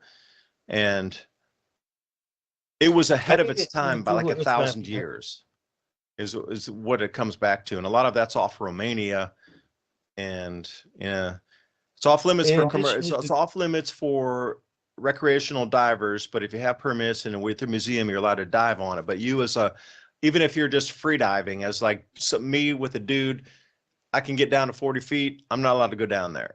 Like there's areas that are roped off limits where you're not allowed to dive or free dive on these underwater cities. And I'm wondering why. If you got an underwater city, why can't I just go down there and look around? But they're all off limits. There's supposed to be one here in Cadiz that has 600 kilometers of tunnels, and I was going to try to deep dive into that, but things didn't work out. But I do believe if you look at the Google Earth map right there, sorry, that map, and you look at the shorelines and you see the dark blue compared to the light blue, that light blue represents where the shorelines actually were before the cataclysm or the Great Flood or whatever you want to call it, before the sea levels rose. Those look above by Doggerland, over by England. I think that's also up by England. You see that whole area is light blue because that was all below. That was all above water there. Yeah, I think the light blue is the answer. You're looking at Google Earth and you're seeing two different shoreline under the water, but it's light blue. And so Spain, but Africa didn't change too much, a little bit. But then you can see those are pretty big areas. What was that map name a couple of shows ago? Reese map. No. Dubai, the map that showed the ice, where the ice was through the years. Yeah, that was we had two interactive maps. One was of sea level rise during the previous ice age, and you could trace that back to 80,000 years ago. And then the other one was, maximum ice extent of the previous ice age. It shows the Cordilleran ice sheet right there. Yeah, well, it shows all of them. It even showed the Wisconsin glaciation on the full Laurentide ice sheet as well over North America. Right, but what about Africa there? Where's the had every ice sheet that was in both northern and southern hemisphere. But yeah, this one's a good one too, where you can see where the vegetation lines have changed. And I'm telling you that we are coming into a wet period, and that's why so much focus is on Africa and Ethiopia. And can I throw an economic fact out? It doesn't seem like it fits here, but Ethiopia had the highest growth rate of any country on the planet this last year. Why is that? Because the new Renaissance Dam was providing constant electricity down to northern Sudan, and that had the highest growth rate because they went from zero to constant electricity. And can you imagine coming from the Stone Age to constant electricity? Like, what would your GDP do? That's exactly what just happened. So if we're going to push it out and have more grow zones, more fabrication, more factories, more everything, and they put 6 more dams down that all the way down to the Blue Nile. That's where the convergence of the Blue-White Nile. You might call it like the Western Nile or whatever that was part of that Sudan Great Lake. Everything's coming back. The moisture's coming back to Africa. It is going to be the largest grow zone on our planet as we move forward. And look at the economy already. The fastest growing economy on the planet was in Ethiopia last year. Just because they had electricity, that's insane that we think in the modern day they just had electricity so they could have the fastest growing economy. Like, we take electricity for granted. And I'll tell you, the last few days have been really, really windy here. We've lost electricity for like the last 3 days, every single day. So I'm on running the generator. I am super lucky that I have a generator to even be able to turn on the Starlink to be able to communicate. Like, not having electricity is an enormous, if we didn't have electricity and I'm burning wood out there to stay warm and cooking, my food with wood in the evenings, our life slows down back to, subsistence level. You got to realize the great leap forward, literally great leap forward by them having constant hydroelectric power driven by huge precipitation increases coming over some of the driest areas on the planet in the largest hydroelectric project in Africa. In one of the driest places of Africa, like the insanity to even build such a thing, but now it's working. So I'm going to stop there, but I'm sorry to hog the time there, Stig. Go back to it. It's okay. And so much of what you say is so true. And I don't cover a lot. I'm a Google Earther that suddenly discovered the Rashad structure. I did enough Google Earthing to find these weird things. I don't know what that is right there. What is that? Pytown. Yeah, that ridge 12 miles long, parallel with the next one, 12 Preston, miles could you long. squeeze down on that? I want to see exactly that feature you're talking about, or Stig's talking about I too. climbed up there. Go back to the topographical map before that one, and you'll see the two ridges. And it's not just ridges, there's switchbacks, they're controlling the water in a way. Up above that slide was the topographical Caltopa right there. And those Yeah, lines, Caltopo's one of the that's best just ones like if you're ship going to look for rock. like, yeah. But it looks like it was laid right on that plateau. So when we're talking about the volcanic dike theory, because I have tried to study the mainstream, I always like to understand what mainstream says about these features. They just say, "Oh, it's a volcanic dike." Nobody's told me though. That's a obviously sage wall, and now we're thinking. I think it's geopolymer. When I got there, the backside was cleared out, and there's a nub on the top of one of those that's flattened out too. So it's like there was a rock on top of it. How did a nub flatten out? I know that I don't have the picture of it unless it's the next one, but I don't think so. And then this wall, that was Wandering Wolf. He's showing that. It looks so much like bricks. Yeah, there's always the argument it could be natural. Everything I have to say is that natural. But this, what is it, the Killian wall? I can't read that right now, but that wall, it's thinner than the Sage wall. However, and was it geopolymer laid or was it natural? If it's natural, why are there those horizontal lines? Because I feel like it was some type of a layered project. And but there was one on the other side of that Sage Wall. Wandering Wolf went there first, and he's going to be at Cosmic Summit. I'm going to be there too on the panel with Wandering Wolf and Nikki Anna Jones. They both went to Göbekli Tepe with Jimmy just a couple weeks ago after he got the trees removed. I know that sounds crazy if you don't know what I'm talking about, but this type of stuff is going on crazy. And now, wow, so many things have been going on. I just got to do what I think is right, and following up with the Giants Quarry is where I'm headed. Hey, can I throw an idea with the quarries there, Stig? Sure. And Ransom, I'd like you to rebut on this if you think it's out of. So you just talked about a geopolymer where they could actually melt rock, like the ancients that had some advanced technology that could melt Wait a rock, minute, slow down. reform it, Not sculpt it. melt. No. Would you not Cement also at the same time when you had it melted do some harmonics in it to remove the minerals that you wanted to out of pure substrate that would pull out in like literally a glob of the mineral that you wanted? So if you were going to melt the rock and turn it into a substrate, like we know we can do that with vibration and frequency, and then harmonically you can pull certain elements out, and that's the newest mining techniques that are coming out right now today, where they're using frequency. They call it frequency mining, where they blast the rock, it turns in almost like a liquefaction, but at the same time, and there's different frequencies that can pull different minerals out, and they actually get globs of it that come to the surface of the substrate you're talking about.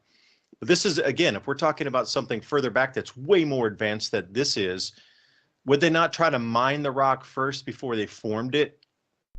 Well, I mean, we got do the same limestone thing now. about I mean, melting. what if there was gold and tungsten and molybdenum and all these different minerals in that? Would you not try to pull those out in globs and then just use that like extra substrate, like you say, is a crystalline structure to make your rock and then put it back on? But we pulled all the minerals out of it first. I think there's examples of that. As a mining operation in the of times of old. I'm just asking, I'm throwing it out there because I don't know, it just popped into my head when you were saying those things. I think that they were doing that, what I showed earlier with the Grand Canyon, all those straight lines. I think that they were scraping that stuff into the Colorado River and doing placer mining. Over there, where in Mali, at the Telebit city or whatever you want to call it, that to me looks like some type of overburden dumping or tailings. Yeah, call me crazy because I don't think I'm gonna ever even believe it myself sometime. But I've seen so much stuff in the Sahara Desert, and it doesn't, to me, look natural. Like the tailings all over. I call them snail trails everywhere. Those look like they were doing mining projects. What's up over there by the Rashat, by the Tamanrasset River? You can see canals that are by the Tamanrasset River, and all around them are these lines. But I think the biggest example is in Telebit, Mali. I don't know if you can search that. If you put it into Google Earth and just put in Telebit, Telabit, Mali, and that's right next to the Rashat structure. And if you can look in those lines going east and west, And then when you hit the photos on Google Earth, you find those piles. They're not like Joshua Tree where they're melted, or I don't say melted because I think that erosion had something to do with Joshua Tree. But suddenly the lines are just straight piles for 10 miles each, and there's like 100 of them all in a row. I think that's more or less ancient mining. People are dumping. Who are they? Giants.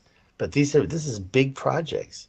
So when I see this stuff, it's hard for me to go back and say, oh, it's natural, because the ridges that go across. Dave, you removed a bunch of what I call the smoking guns. The one amphitheater of something's missing. It could have been natural. The amphitheater is formed, but then you got a straight line across it, maybe trying to fill something. And it doesn't look like they even did that. But you see these straight lines going everywhere. You see these dumps everywhere, big dumps, not just like our dumps. We have 25-foot wide dumps. When we see mines, we see the dumps all over them. They're little dimples. They look like pimples.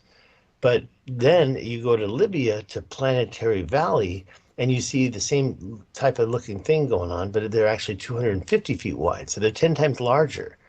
So I'm not saying who did it. I'm not going to say this was this or this was that, but out of the choices, who do we have? E.T., giants, ancient humans, and I'd love to have more time to convince you, but I think it says here 12 minutes left, so I don't have a lot of chance to change minds without the pictures.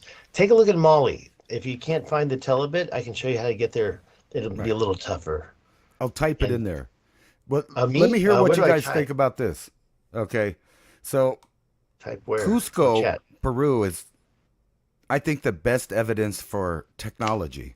And I can picture in my head exactly how they did it, because the quarry is right down the valley on the other side. So they had to have brought rock from one valley down thousands of feet and then back up thousands of feet and then put it in there in these weird shapes. So if you had a machine that could laser cut, not laser cut, some kind of cut, because you see these little weird patterns, crisscrossing patterns where they took the rock out. It seems like they had a machine that would take exactly how much material they needed in the machine and then put some kind of frequency in it to turn it to dust. And then when it was in dust, they would superheat it and squeeze it out into place, which would make it a perfect fit with no mortar on the last couple stones that was there. And it's almost like the little nubs on there were the connection to the machine when the liquid rock was poured into place and then broken off, kind of like whenever you squeeze toothpaste out of a tube of toothpaste, you get that little pointed thing at the end. So obviously they would have came back after that and then broke those points off of the nubs. But it looks like there's a lot of evidence that somebody had some kind of excavation machine that could take just the right amount of stone, liquefy it in some way, put it into place, and have it cool in a weird shape. It's three-dimensional. So it's not just what you see on the outside where you see this, multi sided stone in there. It's actually three-dimensional and fits into the wall like a three-dimensional puzzle piece, which insinuates also that they had some kind of three-dimensional software to even picture what they're doing. I know that's far-fetched out there, and I'm not saying it's ancient man or aliens or whatever. I'm just saying the evidence there looks like they had a machine. And if they could pull it off the mountain and pulverize it and liquefy it, then obviously they wouldn't have a problem moving those multi-ton stones into place. I'm convinced that they were processing a lot of material out then. That link I just gave you shows you what I think is the tailings or maybe overburden dumping. Because when you mentioned that the plateau was not touched, but right below it was, I see that a lot. And I think that maybe you also can notice that it's usually next to a body of water or a river. And I think they were pulling that stuff down into the river and processing it that way. You've got Michael Tellinger's circles. You've got circles everywhere.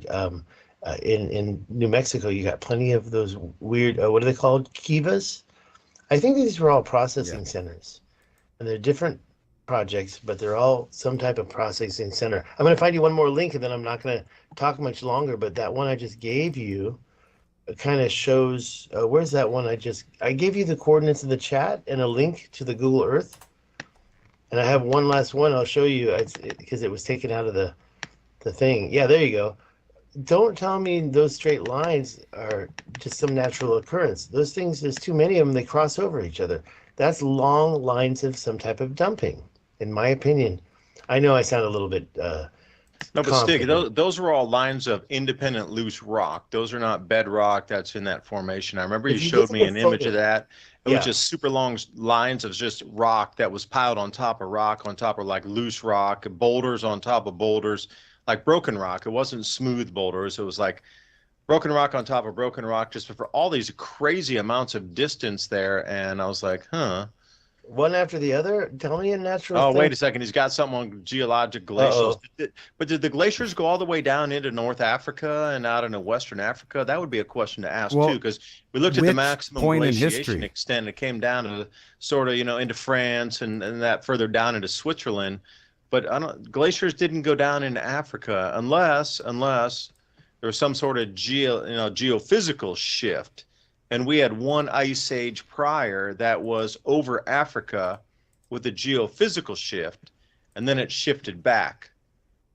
That would make perfect sense too. I mean, if we're talking about geophysical pole shift or something is moving off 20, 30 degrees, and perhaps it's multiple shifts on that. So if you went back 3 or 4 ice ages ago, would Africa be in a sort of polar region? And then Antarctica would have been in a tropical region. And then it had all the scouring marks, and then it moved back over in the next couple 100,000 years on the shifts. Oh no, it's I very can't answer possible. all Just those. asking for the audience, man. Just asking for the Can't answer, audience. I Just can't asking. answer all those questions. I actually closed my Google Earth. That last link is more geo. Those are actually north of the Rashad structure up in Algeria. It's called Erg Cheki. Let's get all Erg Cheki for a second and look at that last one. Then I'll shut my mouth.